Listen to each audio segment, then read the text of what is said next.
Alors ça, c'est le paradigme de Sitfield. Je l'ai reconstitué sous forme de tableau, où on voit que toutes les minutes du film et la fonction de chaque scène est proposée, interprétée par Sitfield pour assurer l'unité dramaturgique de l'ensemble du film. Et les 10 premières pages, par exemple, puisque grosso modo une page égale 1 minute de film dans le scénario, donc les 10 premières pages servent à la présentation du personnage, la présentation du monde environnant, puis les 10 suivantes pages, la présentation des relations du personnage avec les autres, puis l'apparition du problème, de ce qui vient en fait bouleverser le monde ordinaire et qui va obliger le personnage à prendre une décision et à entrer dans l'action, en fait. Et ensuite, on a donc l'incident déclencheur, qui est l'événement qui va obliger le personnage à se mettre en route et à identifier, en quelque sorte, ses ennemis ou ses obstacles, et ce qu'il va devoir affronter pour pouvoir retrouver le monde ordinaire, l'ordre et la régularité du monde ordinaire. En fait, l'incident déclencheur, c'est le fauteur de désordre. Et le personnage est toujours celui qui va tenter de ramener l'ordre. Et soit il le fait par un voyage, ce qui est le cas du héros mythique, soit il le fait dans l'affrontement et l'action, ce qui est le cas du héros moderne qui affronte le monde, qui affronte les autres et qui donc doit vaincre ou être vaincu. C'est-à-dire, ça c'est une constante du scénario hollywoodien, c'est-à-dire on gagne ou on perd.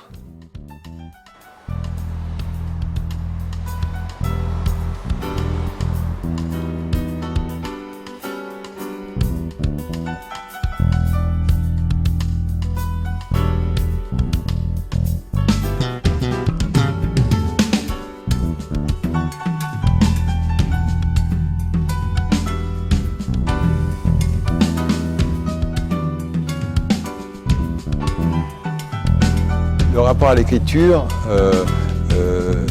cependant, n'est pas un rapport à une écriture purement littéraire, justement. C'est-à-dire qu'il s'agit, pour l'écriture, à mon sens, de prendre en compte les spécificités du cinéma, c'est-à-dire l'écriture. Ce qui fait la littérature, c'est qu'elle a toujours parlé aussi d'autre chose qu'elle-même. C'est-à-dire que les mots parlent du monde, les mots parlent de la vie, et avec les mots du scénario, il s'agit de parler d'autre chose, c'est-à-dire d'une perception, et donc d'une perception d'un flux d'images et de sons. Et en ce sens, la littérature est convoquée. Puisque cette perception, il faut la travailler, la construire en quelque sorte, et la construire dans ce qui va constituer le projet, ce que Daniel Sarceau lui appelle le projet symbolique du film. Qu'est-ce que le film dit, et pas seulement qu'est-ce qu'il raconte. Parce que ce qu'il raconte, ça c'est la question de l'illustration, c'est-à-dire de la narration d'une histoire, et le fait justement que le film ait à dire quelque chose de plus, c'est parce que l'enjeu de sens qui est dans le film dépasse les simples significations de toute histoire. C'est un enjeu qui concerne la perception du monde, la perception de la vie, de l'existence.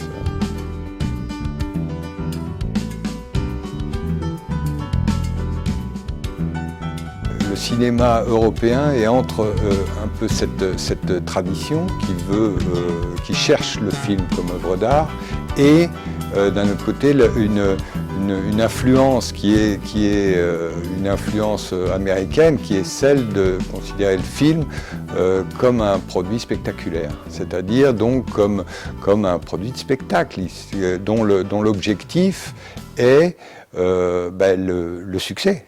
Le succès, c'est-à-dire du coup dont en fait les moyens de création doivent être choisis, sélectionnés en vue d'obtenir le plus grand accès au public, c'est-à-dire la plus grande performance en termes de captation du spectateur, de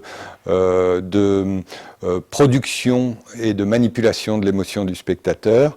Et pour ce faire, c'est le système narratif développé à Hollywood qui va devenir le modèle prépondérant, parce que c'est un modèle qui a été inventé, et c'est le génie américain, il faut le reconnaître. Le génie américain s'exprime à partir des années 30 et pendant toutes les années 40 comme celui d'avoir inventé un mode que j'appelle psychoréaliste de narration cinématographique, dans lequel la simulation du réel s'effectue par une sorte de neutralisation, de naturalisation ou de transparence du médium, c'est-à-dire que l'image et le son disparaissent, semblent s'effacer devant ce qu'elles montrent. Le cinéma européen ne s'est pas du tout développé sur cette base-là. Il s'est développé beaucoup plus sur la recherche d'exprimer à partir de l'image et du son, c'est-à-dire justement des possibilités du médium, d'exprimer un certain point de vue sur la réalité, le monde et l'histoire que l'on raconte. Le terme critique serait au sens presque philosophique, comme il était chez Kant ou chez Marx, c'est-à-dire qu'il s'agit de prendre au sérieux ce que l'on critique. Et c'est-à-dire d'essayer de voir quels sont les principes de la chose que l'on critique, et non pas simplement de construire un rejet. Alors, effectivement, c'est un petit peu provocateur peut-être, mais je me demande si aujourd'hui il ne faut pas aussi un petit peu provoquer pour qu'on accepte de se poser des questions sur cet objet oublié qu'est le scénario. Mais oublié, entendons-nous, le scénario est revenu sur le devant de la scène, et particulièrement à travers le développement des séries télévisées, parce que la série télé, c'est justement le produit qui a besoin d'histoire. On a besoin que ça raconte des histoires tout le temps. Et j'ai analyser le scénario américain justement pour montrer que sa grande force, c'est de permettre de produire de l'histoire à l'infini.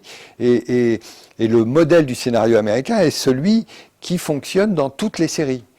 Absolument toutes les séries. Le contenu lui-même de la série, finalement, étant assez anodin ou plus exactement, pas très important, puisque la structure fait fonctionner l'ensemble. Quand on parle du scénario américain, le terme de scénario américain vient d'un livre qui avait été publié par l'Université de Bruxelles à la fin des années 70 et qui a été écrit à partir d'un séminaire de deux grands professeurs de scénario américain. Ils donnent toutes les règles, en quelque sorte, du scénario hollywoodien, c'est-à-dire du scénario de cinéma industriel américain. Alors, le cinéma américain n'est pas du tout réductible à ce cinéma-là. On a effectivement l'école new-yorkaise, et à commencer par des artistes comme Cassavetes qui ne fonctionnent pas du tout sur ce modèle-là. Si on parle de Woody Allen, c'est évident aussi que Woody Allen est, lui, encore plus que beaucoup d'autres, il est même un Européen d'Amérique, en quelque sorte. C'est-à-dire que tout son cinéma est une façon d'interpréter l'Europe et d'interpréter aussi le cinéma européen, etc. Ce qui est très net, c'est que chez les cinéastes américains qui ne respectent pas la norme, en fait, les films qu'ils produisent sont généralement des films qui ont moins de succès immédiat, et qui vont avoir un succès qui est sur la durée. Il y a un exemple qui est particulièrement parlant, c'est par exemple le Big Lebowski des frères Cohen, qui est, à mon sens, peut-être un des plus libres des films des frères Cohen, qui jouent beaucoup avec les règles du scénario hollywoodien, hein, mais qui restent dedans.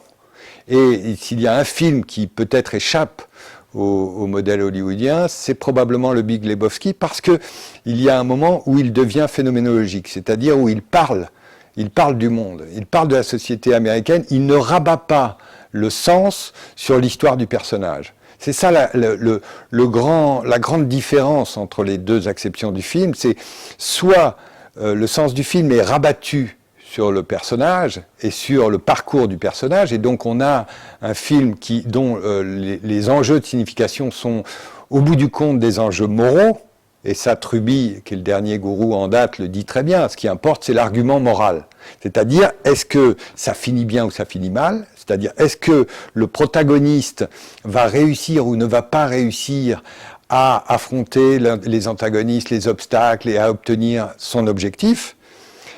Soit on décolle en quelque sorte le film du parcours de l'objectif, c'est-à-dire qu'on ne rabat pas le sens du film sur le personnage, et à ce moment-là, on parle plus largement que le personnage, on parle du monde, on parle de la société, on parle de la vie. Et le Big Lebowski des frères Cohen est, à mon avis, un film qui parle de l'Amérique. Le personnage du Big Lebowski est un personnage dont la force est d'être quelque part un modèle, beaucoup plus qu'un personnage psychologique.